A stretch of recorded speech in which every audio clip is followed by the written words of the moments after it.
پردے کے احکام حدیث کی روشنی میں رسول اللہ صلی اللہ علیہ وآلہ وسلم کے ارشادات۔ عورت کا اپنے گھر کے اندر نماز پڑھنا صحن میں نماز پڑھنے سے بہتر ہے، اور اس کا تہہ خانے میں نماز پڑھنا گھر کے اندر نماز پڑھنے سے بہتر۔ عورت کو گھر سے باہر نکلنے میں کوئی اجازت نہیں، بجز اس کے کہ وہ مجبور ہو۔ عورت عورت ہے، یعنی چھپانے کی چیز ہے۔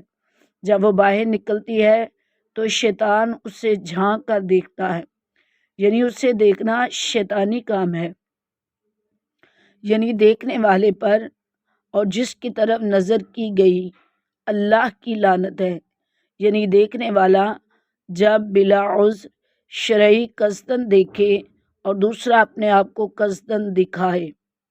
جب مرد عورت کے ساتھ تنہائی میں ہوتا ہے تو تیسرا شیطان ہوتا ہے۔ عورتوں کے پاس جانے سے بچو۔ علامہ اقبال رحمۃ اللہ علیہ نے فرمایا، عمل سے زندگی بنتی ہے، جنت بھی جہنم بھی، یہ خاکی اپنی فطرت میں نہ ناری ہیں نہ نوری۔